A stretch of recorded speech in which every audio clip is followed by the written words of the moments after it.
에베소서가 전하는 진리의 세계는 높고 깊고 심오합니다. 1장 서두에서부터 하늘에 속한 모든 신령한 복을 말하면서 땅과 대조되는 하늘을 강조했죠. 세속적인 것과 반대되는 신령함을 강조했습니다. 창세전에 그리스도 안에서 택함받은 자들이 있다고 하면서 창세전으로 우리를 이끌어 갔습니다. 행복하기 위해 교회를 찾는 이 시대를 향하여서 교회는 거룩하고 험이 없는 하나님의 백성 만들려는 하나님의 목적을 이루기 위한 영광스러운 그리스도의 몸이다 가르쳤습니다. 하늘과 땅에 있는 모든 것을 통일하려는 하나님의 위대한 계획이 실행되고 펼쳐지는 복된 통로다 그렇게 가르쳤습니다. 에베소서가 우리를 이끌고 있는 이 말씀을 따라가다 보면 그 안에 담긴 내용들이 얼마나 깊고 신령하고 풍성한지 성령께서 저와 여러분들의 지각을 새롭게 하고 우리의 눈을 열어주시지 않으면 도무지 볼 수 없고 깨달을 수 없는 하늘의 진리임을 절감하게 됩니다. 그런데 에베소서가 우리에게 말하는 이 깊고 심오한 진리는 관념적이지 않습니다. 신화처럼 허망한 뜬구름 잡는 소리가 아닙니다. 에베소서의 이 말씀은 가장 일상적인 우리의 삶에서 드러나야 하는 생생한 현실이며 실제입니다. 하늘에 속한 모든 신령한 복, 창세 전부터 계획된 거룩함과 영광, 하늘과 땅이 통일되는 위대한 하나님의 그림은 지금 여기 저와 여러분들이 살아가는 바로 이곳 우리의 교회, 우리의 가정, 우리의 삶의 현장에서 구체적으로 나타나야 한다. 그렇게 사도는 가르치고 있습니다. 오늘 본문도 그런 말씀을 우리에게 주고 있죠. 성령으로 충만함을 받는 것은 현실을 무시하는 것이 아닙니다. 성령으로 충만함을 입는 것은 종교적 흥분 상태에 빠져 자기 혼자만 신비한 체험을 하는 것이 아닙니다. 성령으로 충만함을 받는 것은 우리 일상의 가장 기본적인 장소인 가정에서 남편과 아내 사이, 부모와 자녀 사이, 종과 상전이라는 관계 속에서 피차에 서로 복종하는 너무나 현실적인 모습으로 나타나야 한다. 그렇게 오늘 사도는 우리에게 가르치고 있습니다. 그 첫 번째가 무엇입니까? 그리스도인 아내들은 남편에게 복종해야 한다는 것입니다. 아내들이여 자기 남편에게 복종하기를 주께 하듯 하라. 이것이 하늘에 속한 모든 신령한 복이 땅에 펼쳐지는 내용입니다. 아내들이여 자기 남편에게 복종하라. 이것이 창세전에 그리스도 안에서 계획된 하나님의 영광스러운 디자인이 우리 삶의 현장에 나타나는 모습입니다. 남편들은 너무 좋아하지 마십시오. 다음 주에는 남편들에게 더 힘든 요구가 떨어질 것입니다.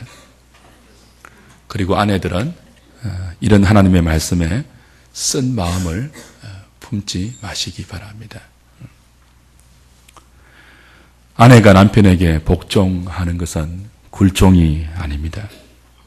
그리스도인 아내가 남편에게 복종하는 것은 주께 하듯입니다. 교회가 그리스도에게 하듯입니다. 이것은 협박이나 강요 앞에 억지로 복종하는 굴종이 아니고 사랑이며 질서이며 하나님의 우리를 향한 놀라운 복의 수단이며 통로라는 것이 오늘 사도가 우리에게 설명하고 있는 그런 내용이죠. 당시 여자들은 인격 취급을 받지 못한 것 여러분이 아실 것입니다. 남자에 비해 형편없이 열등한 존재로 여인들은 취급받았습니다. 아리스토텔레스나 플라톤은 여성들을 남성보다 훨씬 열등한 존재다. 그래서 남자가 여자를 지배하는 것이 당연하다. 그렇게 가르쳤죠.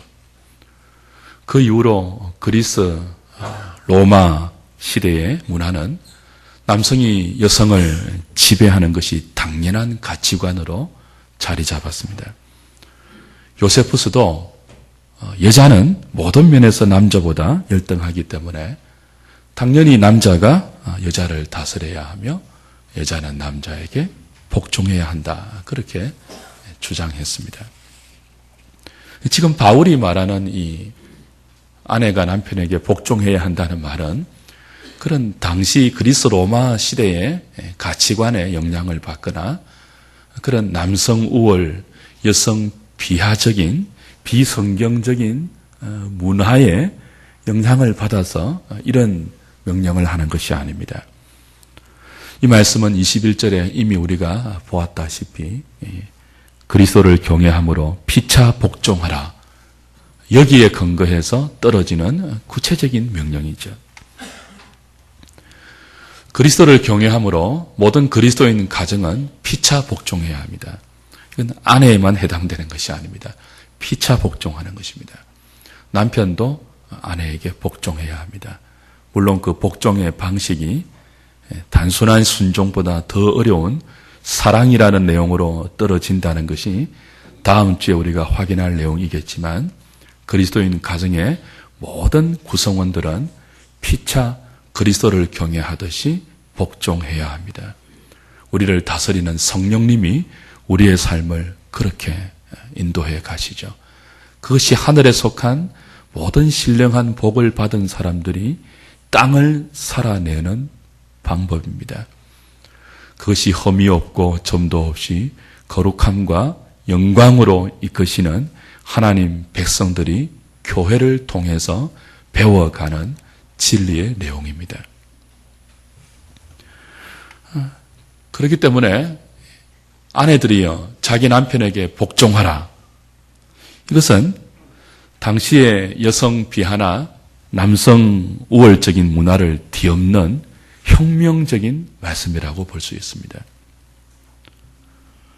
그리스도인은 남성이 여성보다 우월하다 혹은 여성이 남성보다 열등하다는 야만적인 생각을 가지거나 그런 가치관에 동의하지 않습니다.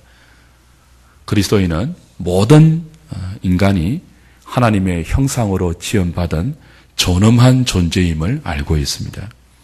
남자는 여자보다 우월하지 않습니다. 여자는 남자보다 열등하지 않습니다.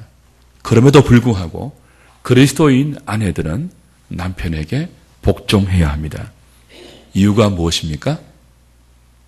하나님의 말씀이기 때문입니다. 이유가 뭐라고요? 하나님의 말씀이기 때문이에요. 그리스도인 아내가 남편에게 복종하는 것은 교회가 그리스도를 경외하여 자발적으로 자기의 뜻을 굽혀 주를 따르듯이 그렇게 자발적으로 남편에게 자기를 굽히는 사랑입니다. 주를 경외하는 믿음의 실천이 그리스도인 아내에게 남편에게 복종하는 것입니다. 주께 하듯입니다. 교회가 그리스도에게 하듯입니다. 이건 아내의 믿음의 표현입니다. 하늘에 속한 신령한 복을 받은 아내가 이 땅을 그렇게 살아내는 성령 충만한 실제적 내용입니다. 이거 안 하면 성령 충만한 거 아니에요. 아무리 환상을 보고 천사의 말인 방언을 하고 병든 자를 고치고 산을 옮길 만한 믿음이 있다 할지라도 그리스도인 아내가 죽게 하듯 자기 남편에게 복종하지 않으면 그건 아니라는 거죠. 그래서 23절, 24절은 그리스도인 아내가 남편에게 복종해야 하는 이유를 두 가지로 이렇게 설명합니다. 23절, 24절 다시 한번 읽어볼까요? 시작. 이는 남편이 아내의 머리됨이 그리스도께서 교회의 머리됨과 같음이니 그가 바로 몸의 구주시니라. 그러므로 교회가 그리스도에게 하듯 아내도 범사에 자기 남편에게 복종할지니라. 그리스도가 교회의 머리됨 같이 남편이 아내의 머리됨이라고 머리론을 이야기합니다. 그리고 교회의 머리인 그리스도가 몸인 교회의 구주라고 구주론을 이야기합니다. 왜 그리스도인 아내가 자기 남편에게 복종해야 되느냐라고 할 때 사도가 제시하는 이유는 두 가지예요. 하나는 머리론입니다. 하나는 뭐라고요? 구주론이에요. 머리론은 질서를 이야기하는 것입니다. 고린도전서 11장 3절에 보면 바울은 고린도 교회에게 이런 말을 합니다. 여자의 머리는 남자고 남자의 머리는 그리스도고 그리스도의 머리는 하나님이다. 그렇게 말해요. 바울이 말하는 머리론, 에베소서도 그렇고 고린도 전서도 그렇고 이 여자의 머리가 남자고 남자의 머리가 그리스도고 그리스도의 머리가 남자라는 것은 우열의 개념이 아닙니다. 그리스도하고 성부 하나님하고 어떤 분은 우월하고 어떤 분은 열등해서 그리스도가 하나님이 그리스도의 머리 되는 것이 아닙니다. 이건 질서입니다. 두 분은 똑같은 신성과 영광과 권능과 동일 본질을 가진 하나된 하나님입니다. 그런데 질서상 성부 1위 하나님이라고 우리가 성경은 이야기하죠. 성자 2위 하나님, 성령 3위 하나님입니다. 그렇게 3위 하나님이 계십니다. 우열의 개념이 아니고 질서의 개념입니다. 그처럼 남자와 여자의 머리가 그리스도다라고 말할 때, 남자다라고 말할 때 이것도 우열의 개념이 아닙니다. 하나님은 남자를 먼저 만들었습니다. 질서입니다. 그리고 그 남자의 몸에서 갈빗대를 취하여 여자를 만드셨습니다. 창조의 순서예요. 창조의 질서예요. 누가 먼저라고요? 남자가 먼저예요. 우월하고 탁월해서 남자를 먼저 만든 것이 아니고 하나님이 만드신 질서상의 그냥 순서입니다. 그리고는 여자의 머리로 하나님은 남자를 두셨어요. 내가 너희들에게 부여하는 나의 창조 질서다라는 것을 새겨주신 것이죠.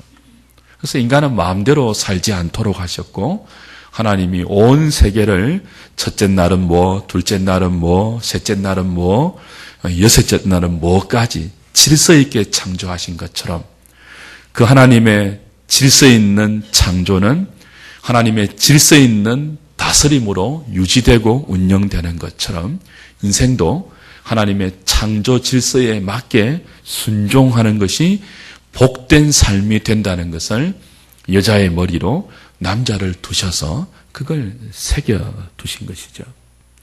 머리론이 무엇입니까? 질서의 의미입니다. 이 질서는 사랑의 질서입니다. 창조의 질서입니다. 하나님이 인생에게 부여하신 순리입니다. 그래서 이 질서를 어기는 것은 영리입니다. 하나님이 주신 복을 거꾸로 만들어 보겠다는 쿠데타입니다. 현대는 하나님의 질서를 뒤엎는 인간의 교만이 득세하는 시대라고 할 수 있습니다. 저는 남성 우월론자가 아닙니다. 저는 여성 비하론자가 아닙니다. 저는 하나님 말씀을 믿는 목회자입니다. 하나님이 부여하신 질서가 있습니다. 여자의 머리로 남자를 두셨습니다. 죄는 이 하나님의 질서를 깨트리는 것으로 드러납니다. 하나님이 부여하신 머리론의 질서는 사랑의 질서입니다. 죄는 이 사랑의 질서를 억압이나 굴종으로 변질시켜서 종국 내 이 질서를 깨트리고 인간이 주장하는 새로운 질서, 자기가 각자 머리가 되는, 각자 인생이 왕이 되는, 자기 위에 아무 머리도 두지 않으려고 하는, 스스로 신이 되려고 하는 인본주의를 사탄은 이 세계 가운데 만들고 그런 가치관으로 인생을 부추기고 있습니다. 여성 해방운동 도 그렇고 남성 우월주의 문화도 그와 같은 결과물이에요. 이 극단적인 두 가지 문화, 하나는 남성이 여성을 지배하면서 여성을 노예처럼 억압하고 부리는 폭력적인 남성 문화도 사탄의 작품이에요. 두 번째는 뭐예요? 여성 해방을 말하면서 삼식이 새끼라고 못 들어보셨습니까? 남자를 거꾸로 억압하는 이 역전 현상도 사실은 그 배후에 공중근세 잡은 자의 부추김이 있는 거죠.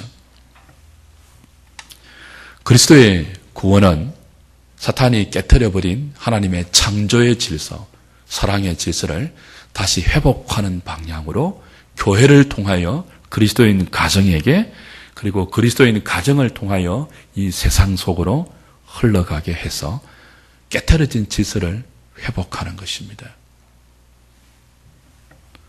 그래서 그리스도는 자신의 통치를 받는 모든 그리스도인 가정에게 아내들이여 자기 남편에게 복종하라, 죽게 하듯 하라, 교회가 그리스도에게 복종하듯 하라. 그것이 하나님의 창조의 질서이고 사랑의 질서이며 그것이 하나님이 남자를 여자의 머리로 두신 이유다. 그렇게 말씀하고 있죠.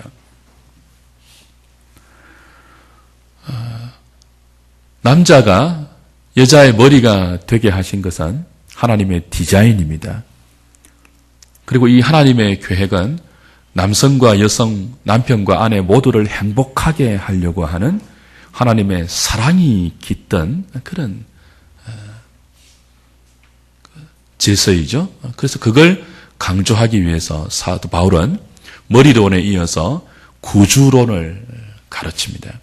남편이 아내의 머리됨이 그리스도께서 교회의 머리됨과 같으니, 그 다음 뒤에 뭐라고 되어 있죠? 그가 바로 몸의 뭐라고요? 구주시니라. 그가 바로 몸의 구주시니라. 그리스도는 교회의 머리입니다. 교회의 머리일 뿐 아니고 몸의 뭐라고요? 구주입니다.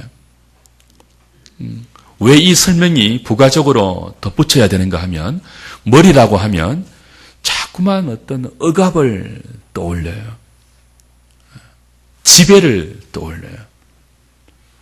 그런데 그리스도가 교회의 머리라는 것은 힘으로 교회를 지배하거나, 그래서 몸인 교회를 통해서 머리된 자신이 어떤 그 유익을 누리는 그런 머리가 아니고 몸의 구주가 되는 머리라는 거예요.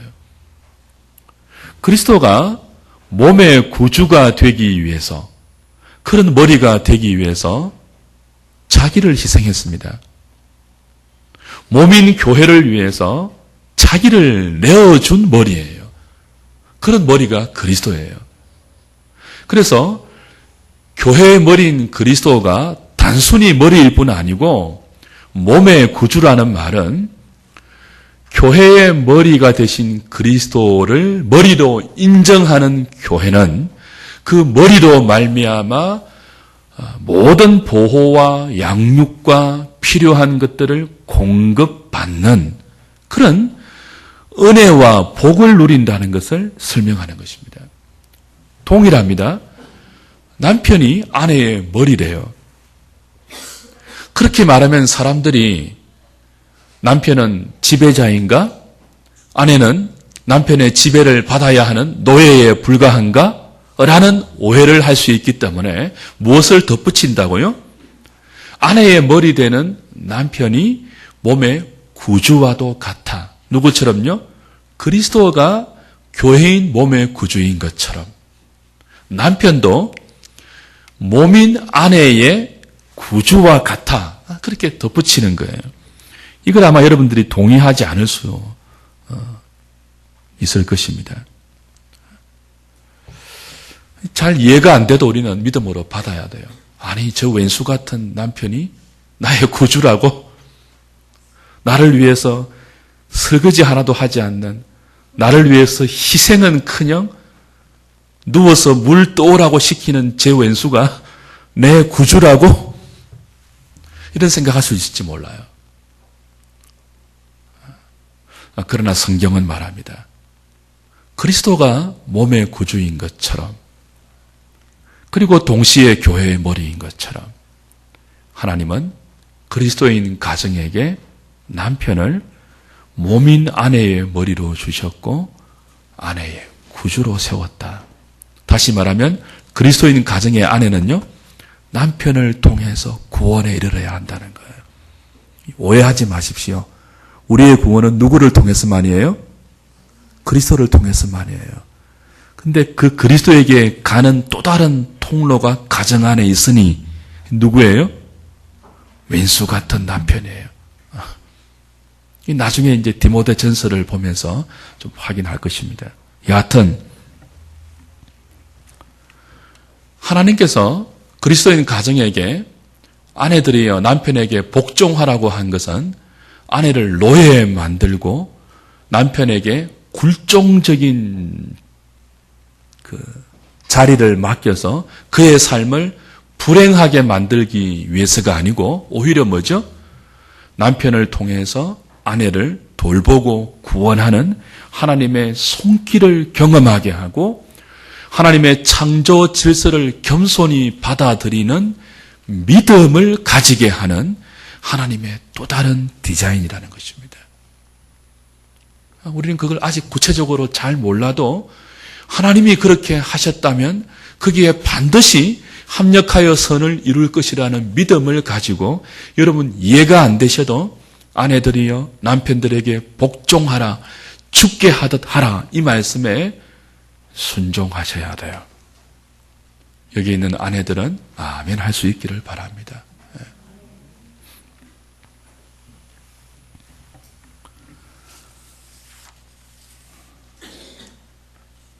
누군가가 싫어지면 그 사람이 준 선물을 부수어 버립니다.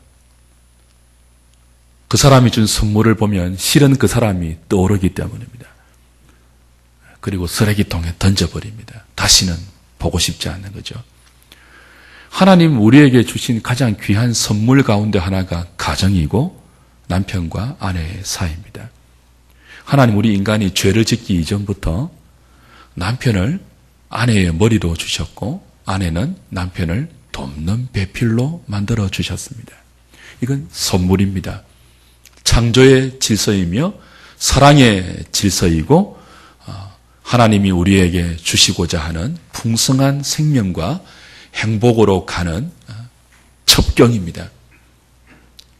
아내가 남편에게 복종하고 남편이 아내를 사랑하는 이 원리는 하나님이 우리에게 주신 가장 복된 선물이에요. 사탄은요, 하나님의 가장 귀한 선물을 우리도 하여금 깨트리게 하는 거짓말의 명수입니다. 이게 뭐야? 내가 노예야? 그런 생각을 품게 만듭니다. 그리고 노예처럼 아내를 부리게 만듭니다. 그래서 하나님이 주신 아름다운 선물인 남편과 아내의 관계를 깨트려버리고 그 본질적인 사랑과 복종의 원리를 쓰레기통에 버리게 만들고 각자가 머리가 되고 각자가 신이 되어서 서로를 지배하려고 하는 싸움과 투쟁을 남편과 아내 사이에도 사탄은 심어두고 있죠. 한국의 이혼율은 전 세계 선두 자리에 있습니다. 우리나라가 선두를 차지하는 건 많잖아요. 세상 중에 한 상이 이혼한다고 하죠. 사탄의 작용이 뒤에 있습니다. 그리스도는 교회를 통해서 하나님 주신 귀한 선물인 남편과 아내 사이의 사랑의 질서, 창조의 질서를 회복하라고 말씀하십니다. 아내들이요, 남편에게 복종하라 그러십니다. 죽게 하듯 하라 그러십니다. 오직 성령으로 충만함을 입어서 피차에 서로 복종하라 그럽니다.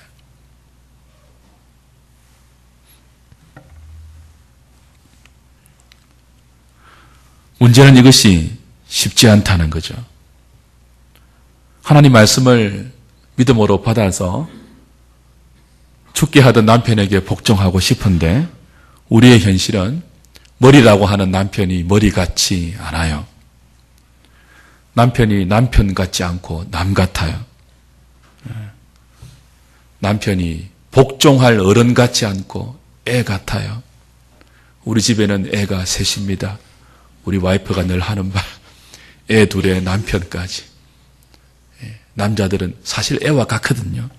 제가 저를 봐도 애 같구나 하는 생각을 할 때가 있습니다. 이게 우리의 현실입니다. 머리 같지 않고 주님 같지 않고 내 몸의 구주 같지 않고 왼수 같고 돌보아야 할 애 같고 그렇습니다. 이런 남편에게 복종이 쉽지 않는 것이 우리의 현실입니다.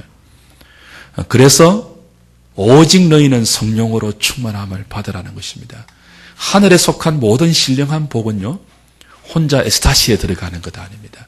신령함은 그런 거 아니에요. 쉽지 않는 애 같고 왼수 같고 남 같은 남편을 뭐예요?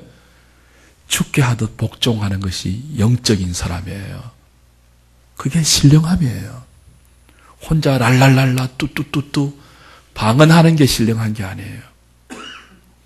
복종하기 쉽지 않는 남편에게 하나님의 명령이기 때문에 여기에 하나님께서 우리를 거룩하고 흠이 없게 만들어가는 하나님의 섭리가 들어있고 인생을 정말 행복으로 이끌어 가시는 하나님의 보이지 않는 계획이 들어있음을 믿고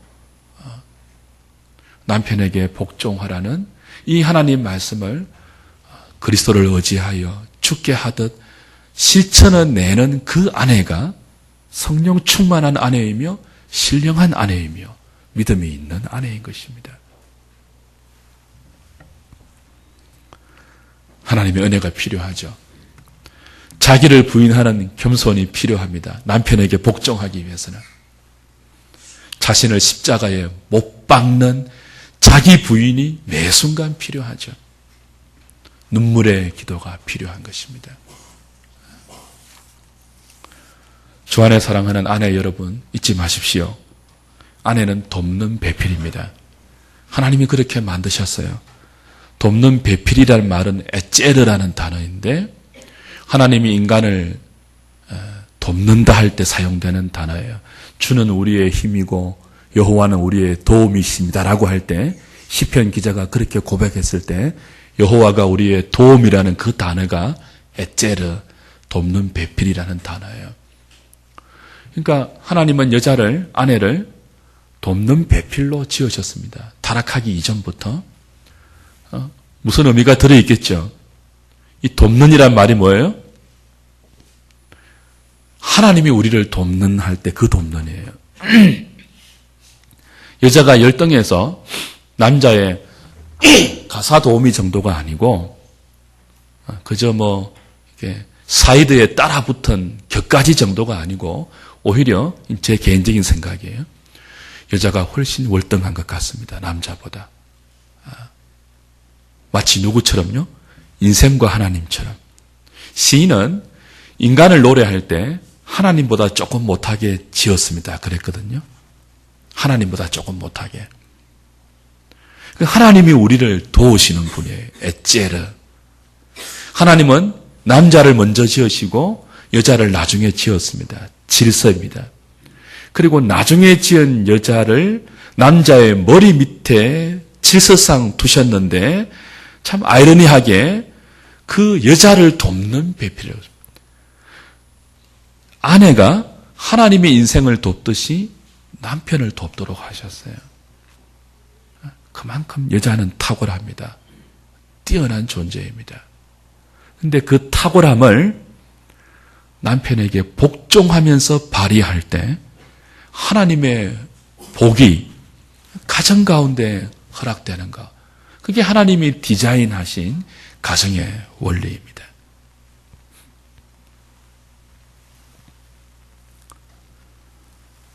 쉽지 않죠. 처음부터 죄를 짓기 이전부터 하나님은 아내들에게 기도하는 역할을 맡기신 것 같아요. 자기보다 못한 사람에게 자기의 유능함을 무릎 꿇려서 복종하는 것은 겸손이 아니면 안 됩니다. 근데 하나님 나라의 생명은요, 그 겸손의 원리로만 처음부터 우리에게 누려지도록 디자인된 것 같아요. 아무도 이런 말을 하지 않았지만 순전히 제 개인적인 생각입니다. 근데 그거 얼토당토 않는 이야기는 아니고 성경 66권 전체를 볼 때 그 가능한 논리입니다. 남자들이 얼마나 덜 떨어진 데가 많습니까? 인정 안 하시는 남편들이 많은데 가진 게 힘밖에 없고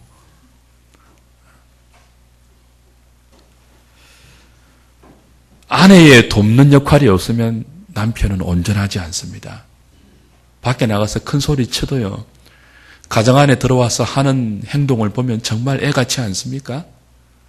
양말 하나 제대로 벗지 못하고 그 빨래통에 제대로 자기 옷 하나 던져 넣지 못하는 끝없는 돌봄이 필요한 존재, 덜 떨어진 존재들입니다. 그 남자를 잘 이렇게 하나님이 우리 인간을 돕듯이 보호하듯이 돕고 보호하여 하나님의 생명 가운데로 함께 이끌어가는 존재가 에제르, 돕는 배필인 아내입니다. 어떻게 돕습니까? 복종하면서 돕는 것입니다. 야, 이 덜 떨어진 인간아, 양말 하나 제대로 못 벗나? 이게 아니고 아무렇게나 벗어 던진 남편의 양말을 온유한 천사 같은 얼굴을 하고 빨로탱에 집어넣고 다음부터는 당신 손으로 좀 해주세요 라고 하는 것입니다. 이게 쉽지 않잖아요. 열불이 타는데 막. 돈까지 좀 잘 못 벌어주는 남편이면 더 그렇겠죠. 그래서 이건 성령 충만함이 필요한 것입니다. 어떤 남편이라 할지라도 신앙적으로 하나님을 거스르거나 죄를 짓는 일이 아니고는 그리스도인 아내는 무조건 남편에게 복종해야 합니다. 죽게 하듯입니다. 남편이 하나님을 못 믿게 하거나 죄를 함께 짓자거나 도둑질을 하자거나 사람을 죽이자거나 그거 아니라면 무조건 복종하십시오. 교회가 그리스도에게 하듯 하십시오. 그게 신령함입니다. 그게 하늘에 속한 구원의 복을 하나님의 은혜로 받은 그리스도인 아내들입니다. 첫 번째 죄가 어떻게 인류 가운데 들어왔죠? 여자로부터 들어왔습니다. 어떻게 들어왔죠? 그 유능함을, 그 똑똑함을 남편의 권위 아래서 발휘하지 않고 독자적으로 발휘한 것이 죄의 시초입니다. 사탄은 여자의 똑똑함을 알았습니다. 여자에게 접근했죠. 하나님의 언약을 핑계 삼아서 하나님의 언약을 빌미 삼아서 여자의 똑똑함을 공격했습니다. 하와는요, 남편과 상의해야 하는데 상의하지 않고 자신의 유능함으로 혼자 따먹고 말았습니다. 죄의 시초입니다. 사탄은 덜 떨어진 남자를 먼저 공격하지 않았습니다. 좀 덜 떨어지면 매사에 묻거든요. 남자를 공격하면 분명히 하나님께 물었을 거예요. 이것도 제 개인적인 생각입니다. 똑똑하면요, 잘 안 묻습니다. 독자적으로 시행하려고 합니다. 여자를 노린 거죠. 남편에게 묻고, 여보, 쟤가 저런다. 하나님 먹지 말라고 한 저거 먹으라 한다. 근데 제 말 듣고 보니까 정말 먹은집스럽고 보암직스럽고 탐스러운데 당신 생각은 어때요? 당신 뜻대로 따르겠어요? 나는 먹고 싶은데 당신이 내 머리이기 때문에 당신 뜻대로 따르겠어요? 언언했더라면 죄로 가지 않았을 거예요. 근데 이 하와는 자신의 그 유능함을 독단적으로 시행했습니다. 따먹고 말았습니다. 그리고는 뭐예요? 자기도 먹으라고 했습니다.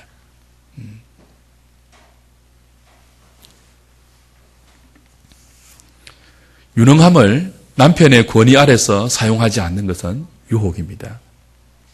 무서운 유혹입니다. 죄는 그렇게 호락호락하지 않습니다. 주도 면밀하게 우리에게 와서 하나님이 우리에게 부여하신 모든 능력과 유능함과 탁월함을 하나님이 부여하신 머리 밑에서 발휘하도록 하지 않고 머리 없이 자기가 신이 되어 자기 혼자 독자적으로 발휘하게 한 것. 그것이 죄의 시초이며 불행의 시작이며 그것이 모든 인류의 비극의 원인이었습니다. 머리를 무시하는 것. 반대로 머리를 존중하는 것은 구원으로 가는 것입니다. 영원한 생명으로 가는 것입니다. 머리 밑에 자기 인생을 복종시켜 궁극적인 우리의 머리가 대신 하나님 앞에 내 마음과 생각과 마음을 두게 하는 것이야말로 하나님이 우리에게 주시고자 하는 부요한 생명과 영광을 우리의 것으로 누릴 수 있는 유일한 비결이죠. 디모데전서 2장을 찾고 말씀을 좀 마무리하겠습니다. 디모데전서 2장 11절부터 15절까지를 함께 좀 볼까요?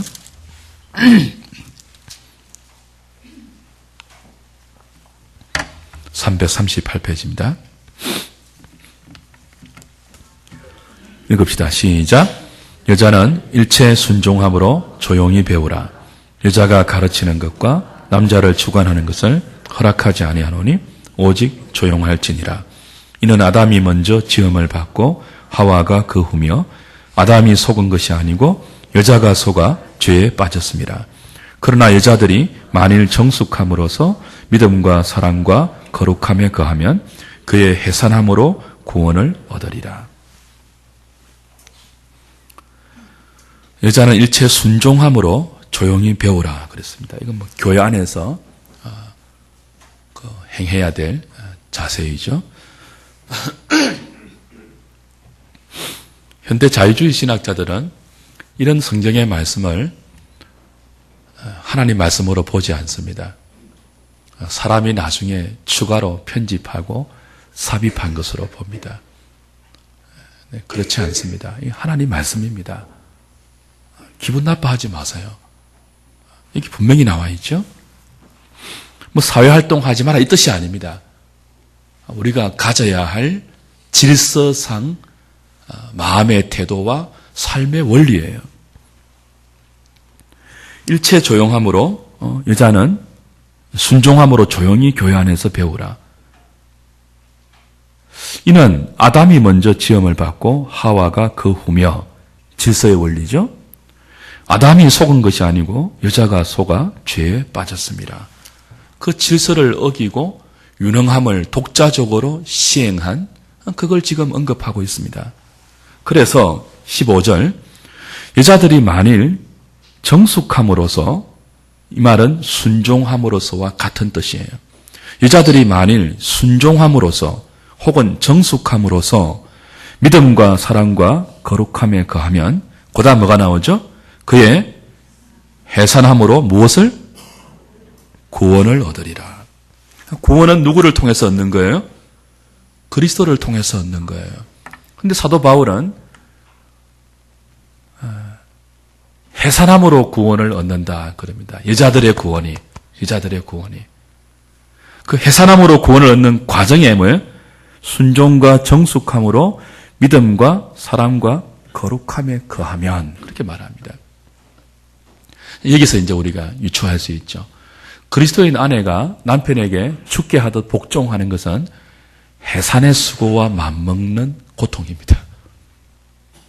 어려움이에요.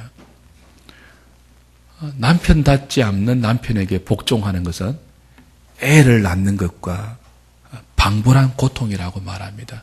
근데 그 과정을 통해서 하나님이 의도하신 것이 뭐예요? 여자를 뭐하게 만드는 거예요? 거룩하게 만들어요. 믿음에 거하게 하세요. 그리고 사랑에 거하게 하십니다. 얼마든지 유능하고 남편에게 순종하지 않고 남편을 막 부리듯이, 그죠? 남편을 막 조종하듯이 그렇게 자신의 똑똑함을 발휘할 수 있죠. 그렇지 않습니다. 여러분 그렇게 하지 마십시오. 삼식이 새끼 같은 남편이라도 죽게 하듯 밥을 차리십시오. 그 과정에서 여러분은 무엇을 배운다고요? 거룩함을 배웁니다. 그리스도를 의지하는 믿음을 배웁니다. 사랑을 배웁니다. 그리고 해산하는 고통 속에서 주님을 부르게 됩니다. 하나님, 나 못하겠습니다. 머리 같지 않는데 어떻게 저런 머리에게 복종해야 합니까? 나 도저히 못하겠습니다. 그 부르짖음, 그 아픔, 해산하는 고통을 통해서 그리스도만 붙들게 됩니다. 그리고 구원에 이르게 됩니다.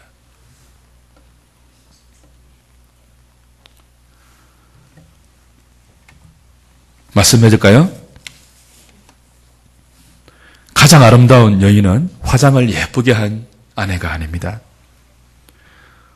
남편보다 똑똑한데도, 남편보다 유능한데도 그 똑똑함을 자기보다 못하게 보이는 남편을 통해서 시행하는 아내는 가장 아름다운 아내입니다.